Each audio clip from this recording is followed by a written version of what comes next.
बिस्मिल्लाहिर्रहमानिर्रहीम। अस्सलाम वालेकुम नाज़रीन, कम्युनिटी में खुश आमदीद।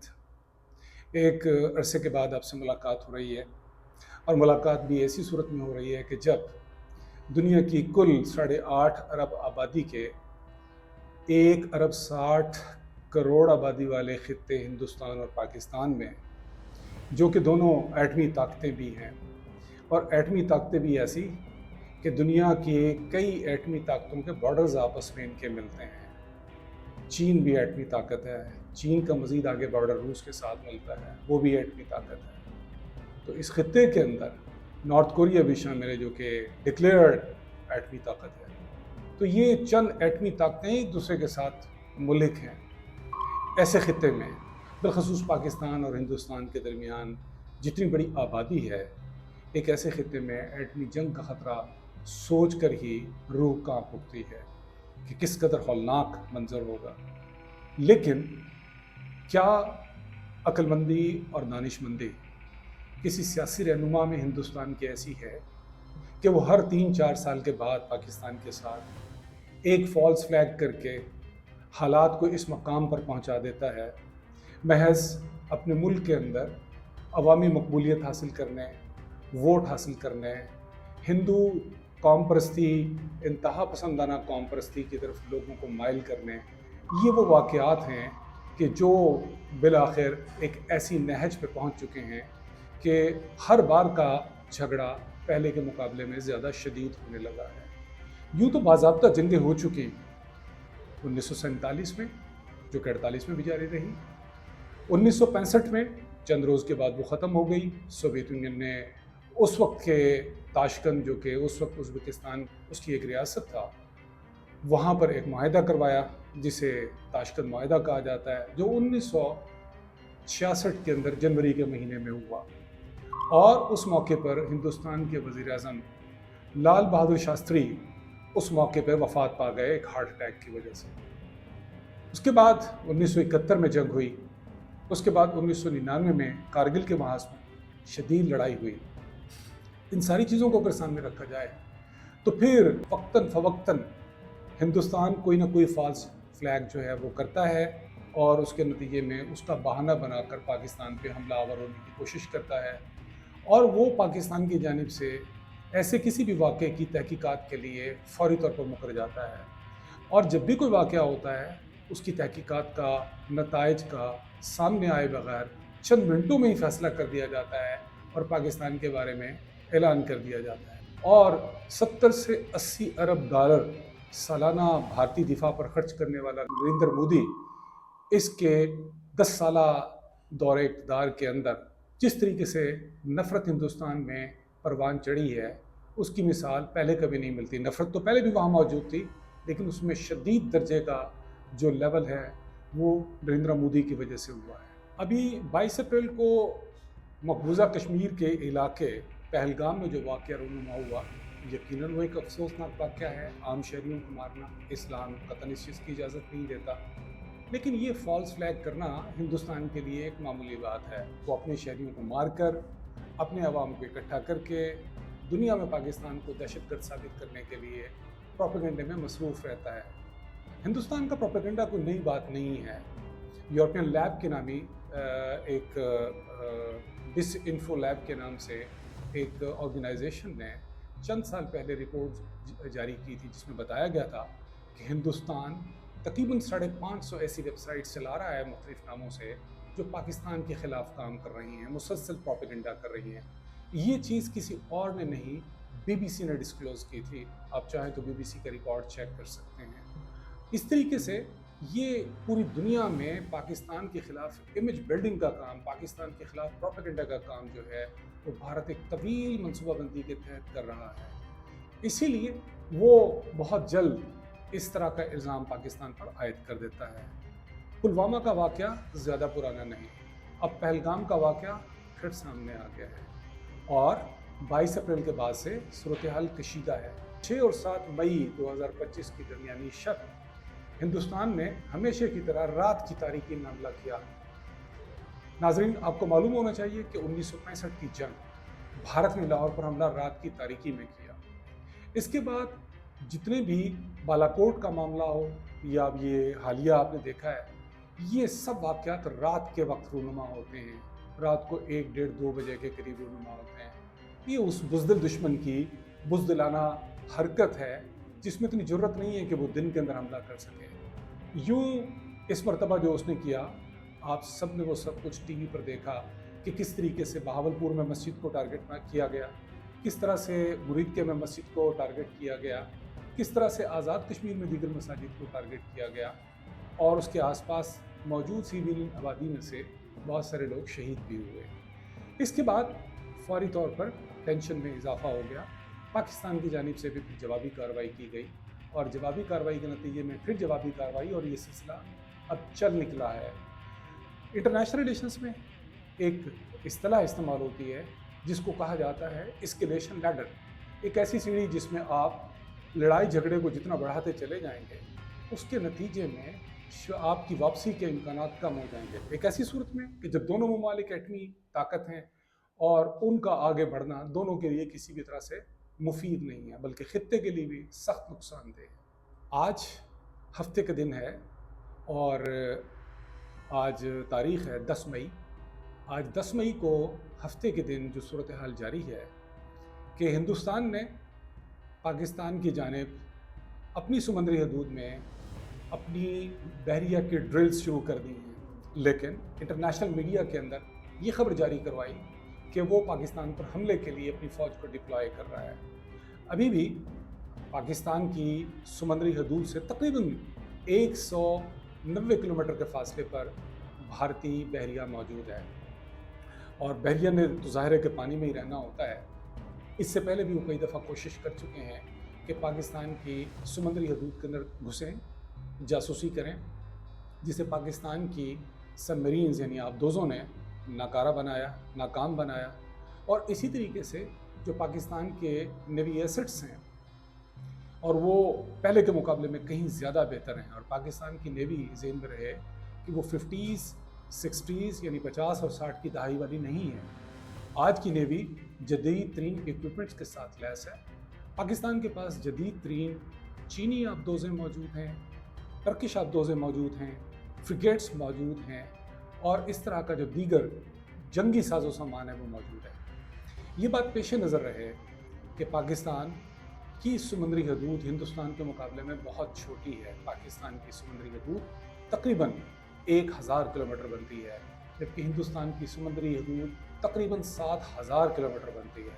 लिहाजा उस 7000 किलोमीटर के ऊपर आप ज़रा गौर कीजिए कि बांग्लादेश के साथ जब ये सिलसिला शुरू होता है, हिंदुस्तान की जो रियासतें उसके साथ लगती हैं वो हिंदुस्तानी रियासतों में से बंगाल है, उड़ीसा है, तमिलनाडु है, इसी तरीके से कर्नाटक है, केरला है, महाराष्ट्र है, गुजरात है। ये इतनी बड़ी बड़ी रियासतें हैं, ये सब साहिल समंदर पर वाक़ हैं। ये 7000 किलोमीटर तवील उनका साहिल है, जिसकी वजह से उनके पास नेचुरली उनकी ज़रूरत है कि उनके पास नेवी के एसेट्स ज़्यादा हों, उसकी निगरानी के लिए एसेट्स ज़्यादा हों। उसने उस तरफ से बांग्लादेश को भी मॉनिटर करना होता है, उसने दूसरी जानिब जो है वो थाईलैंड और इंडोनेशिया को भी मॉनिटर करना है, उसने श्रीलंका को भी मॉनिटर करना है, उसने मालदीव को भी मॉनिटर करना है और पाकिस्तान को तो ऑफ कोर्स करना ही है। इस एतबार से उनके पास 2 बहरी बेड़े हैं और बहरी बेड़ा क्या होता है कि एक बहुत बड़ा बहरी जहाज़ होता है जिस पे मज़ीद हवाई जंगी जहाज़ आकर रुकते हैं ताकि वो मुखालिफ मुल्क के अंदर जाकर समंदर में से उस एयरक्राफ्ट कैरियर से उड़कर हमला कर सकें। तो बुनियादी तौर पे ये जहाँ पर देखने में बहुत अच्छी चीज़ लगती है, पेश नज़र रहे कि एक एवरेज साइज़ का जंगी एयरक्राफ्ट कैरियर जो है उसे बनाने में 10 साल का अरसा दरकार होता है, 10 अरब डॉलर का ख़र्चा उस पर आता है और इंडिया के पास ये 2 हैं, हमारे पास, हमें ज़रूरत नहीं है कि हम उसको रखें। फिर उसकी बात मज़े की ये है कि इन बहरी जहाज़ों को जो बड़े बड़े एयरक्राफ्ट कैरियर्स होते हैं इनको प्रोटेक्ट करने के लिए मज़ीद छोटे जो हैं जहाज़ और होते हैं, फ्रिगेट्स, वो उसके साथ साथ चलते हैं। तो ये उस नुमाइशी चीज़ की हिफाजत के लिए मज़ीद और हिफाजती इक़दाम करने पड़ते हैं। इस तरह से भारत के पास वो सारी चीज़ें मौजूद हैं। पाकिस्तान के पास जो स्मार्टली मनूवर करने के लिए चीज़ मौजूद है कि वो ऐसी सबमरीन्स ले, खुद बनाए या वो टेक्नोलॉजी हासिल करे कि पानी के नीचे रहकर وہ دشمن کے جہازوں کو ناکارہ بنا سکے. اور اس کے ساتھ اب جو سب میرینز ہیں اس کا کام یہ بھی ہے کہ وہ سمندر کے اندر رہتے ہوئے میزائل بھی فائر کر سکتی ہیں. یعنی سمندر کی سطح پر پہنچ کر سب میرین میزائل فائر کرتی ہے اور وہ میزائل دشمن کی زمین پہ بھی گر سکتا ہے, اس کے طیاروں کو بھی نشانہ بنا سکتا ہے, اس کی بحریہ کو بھی نشانہ بنا سکتا ہے. تو پاکستان کے پاس ایسی آبدوزیں موجود ہیں جو اس صلاحیت سے لیس ہیں. لہٰذا ہماری ضرورت یہ ہے کہ ہمارا ساحل چھوٹا ہے تو ہمیں بہت بڑے بڑے بحری جہاز لا کر وہاں پہ کھڑے کرنے کی کوئی ضرورت نہیں ہے, نہ اس میں اتنا خرچہ کرنے کی ضرورت ہے. پھر ان کو پروٹیکٹ کرنے کے لیے مزید خرچہ کرتے ہوئے مزید جو فریگیٹس ہیں وہ لینے کی ضرورت نہیں ہے. تو پاکستان نے اپنی ضروریات کے مطابق اپنی نیوی کو ترتیب دیا ہے. نیوی کا کام اپنے ملک کی سمندری حدود کو کھلا رکھنا ہوتا ہے, اور اس سمندری حدود کے حوالے سے اگر ہم غور کریں تو پاکستان کی جو تجارت ہے وہ 90% سمندر کے راستے ہوتی ہے. یعنی اگر کسی طور بھارتی بحریہ کوئی بلاکٹ کرنے کی کراچی کی کوشش کرے, اس کی ناکہ بندی کی کوئی کوشش کرے, تو اس سے پاکستان کی امپورٹس اور ایکسپورٹس دونوں رک سکتی ہیں, اس میں بہت برا اثر پڑ سکتا ہے. لہٰذا پاکستان نے اپنی نیوی کو ایسے ہی تقاضوں کی تکمیل کے لیے اور ایسے ہی چیلنج سے نبردہ آزما ہونے کے لیے اپنی تیاریوں کے اندر وہ جدید اکوپمنٹ, وہ تمام سسٹمز جو ان آبدوزوں کو ریکوائرڈ ہیں اور ان جہازوں کو, بحری جہازوں کو ریکوائرڈ ہیں, اس کے ساتھ لیس ہے. پاکستان نے فرانس کے ساتھ مل کر آگسٹا بی ٹائپ کی آبدوزیں بنائیں. یہ وہ پروگرام تھا جس میں فرینچ انجینئرز پاکستان میں کام کر رہے تھے. غالباً 2004 کی بات ہے, مشرف صاحب کے دور حکومت کے اندر. فرینچ انجینئرز روز کی طرح سے شیرٹن ہوٹل کراچی سے ڈاک یارڈ میں کراچی کے جا رہے تھے ان سب میرینز پہ کام کرنے کے لیے جو پاکستان میں زیر تعمیر تھیں, مینوفیکچر ہو رہی تھی. ان انجینئرز کی ٹیم کو اس ہوٹل کے باہر اس بس کے اندر جو انجینئرز بیٹھے ہوئے تھے ایک کار بم کے ذریعے سے ہٹ کر کے دھماکہ کیا گیا, جس میں 11 افراد مارے گئے, جس میں کئی فرینچ انجینئرز بھی شامل تھے, جس کی ایویڈنس پاکستان نے بعد میں فرانس کے ساتھ شیئر کی کہ اس میں یہ دہشت گردی کی کارروائی میں انڈیا انوالو ہے. پاکستان کا وہ پروگرام رکا نہیں, پاکستان نے اس سے بہت کچھ لرن کیا, کیونکہ انڈیا کو معلوم تھا کہ پاکستان اپنی بحری قوت میں اضافہ کر رہا ہے. اس کے بعد پاکستان نے چین سے 8 ایسی بحری آبدوزوں اور مزید بحری جہازوں کا معاہدہ کیا. تو ان میں سے 4 جو ہیں وہ چین کے اندر بنائے گئے, پاکستان بھیج دیے گئے. 4 پاکستان میں کراچی کے اندر بننے ہیں, ان پہ کام شروع ہوئے. اسی طریقے سے ترکی کے ساتھ جو ہے مختلف بحری جہازوں کا معاہدہ ہوا. چند وہاں سے بن کر پاکستان پہنچ چکے اور چند جو ہیں وہ پاکستان میں بننا باقی ہے. تو اب میں واپس دوبارہ ان طیاروں کی جانب آؤں گا جس کا بہت زیادہ دنیا کے اندر چرچا ہے. بہت ساری جگہوں پر کہا جا رہا ہے کہ اس کی کوئی آفیشیل سٹیٹمنٹ جاری نہیں ہوئی. ہندوستان نے نہ اس کی آفیشلی تردید کی ہے نہ تصدیق کی ہے, جو بجائے خود ایک کوسچن مارک ہے.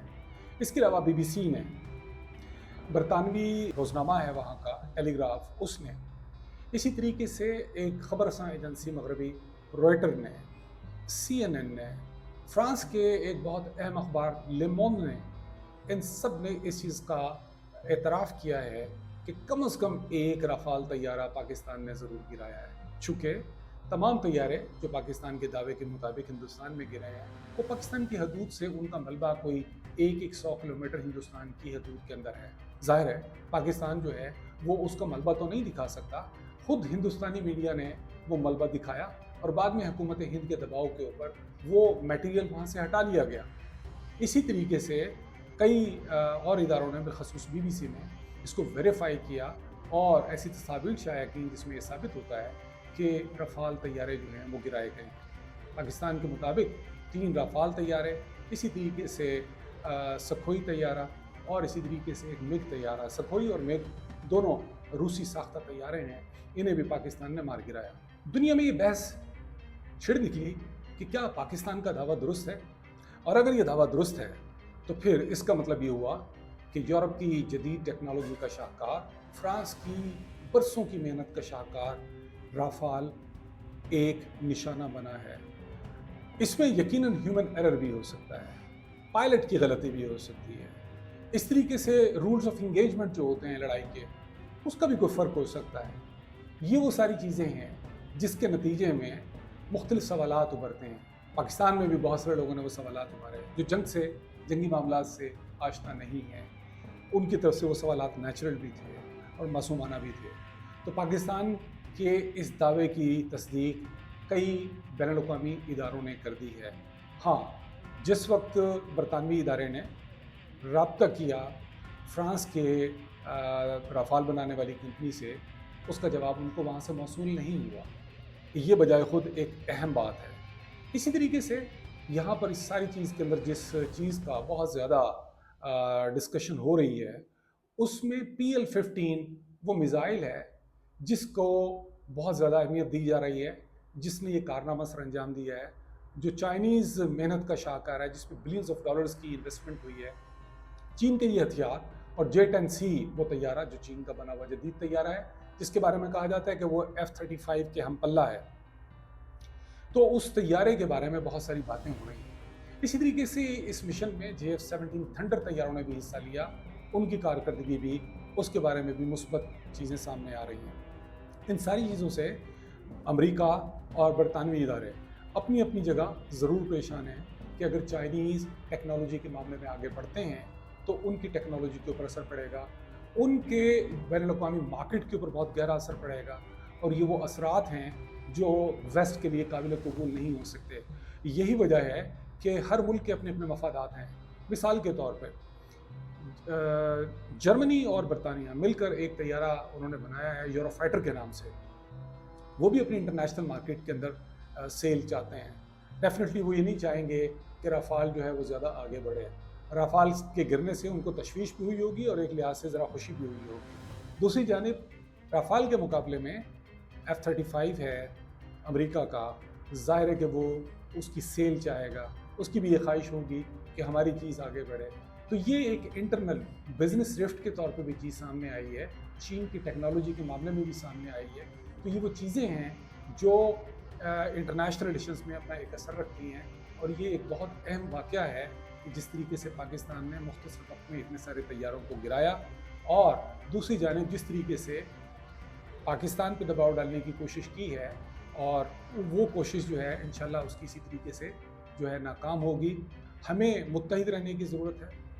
مسلمان کو مصیبت سے اور مشکل سے ڈرنا نہیں چاہیے، مسلمان موت سے اس کو گھبرانا نہیں چاہیے۔ مسلمان کے لیے تو یہ اعزاز کی بات ہوتی ہے کہ اس کی موت ایک شہید کی موت ہو۔ موت تو آنی ہے، چاہے وہ روڈ ایکسیڈنٹ پہ ہو یا ہارٹ اٹیک سے ہو، وہ موٹر سائیکل کے اوپر ایکسیڈنٹ سے ہو یا تیز رفتاری سے ہو۔ لیکن اگر ایک اچھے کاز کی خاطر اگر آپ دشمن کے خلاف اپنے جذبے کے ساتھ بھی اگر موجود ہیں تو بھی آپ کا یہ شہادت کا درجہ ہے۔ آپ صلی اللہ علیہ وسلم نے فرمایا جنگ کی تمنا ہرگز مت کرو، لیکن جب جنگ سر پہ آ پڑے تو پیچھے مت ہٹو۔ تو مسلمان کو کبھی بھی جنگ کی بات نہیں کرنی چاہیے، لیکن جنگ جب آ جائے جیسا کہ اب آ چکی ہے تو اب اس سے ڈرنے کی ضرورت نہیں ہے، اب اتحاد کی ضرورت ہے، اب یکجہتی کی ضرورت ہے، اب سیاسی پوائنٹ سکورنگ کی ضرورت نہیں ہے، اب حوصلہ بڑھانے کی ضرورت ہے، ہمت دکھانے کی ضرورت ہے۔ سیاسی سوالات اور اختلافات کے لیے پہلے بھی وقت تھا، اور 10-15 دن کے بعد پھر مزید وقت مل جائے گا۔ تو ان سارے اختلافات کو ہم سب کو کچھ وقت کے لیے ایک طرف اٹھا کے رکھ دینا چاہیے، اور یہاں پہ دشمن کے مقابلے میں سیسا پلائی ہوئی جو دیوار ہے بن کر کھڑے ہونا چاہیے۔ بہت شکریہ ناظرین، تازہ ترین صورتحال سے آپ کو اپڈیٹ بعد میں بھی مزید کرتے رہیں گے۔ تب تک کے لیے اللہ حافظ۔ پاکستان زندہ باد۔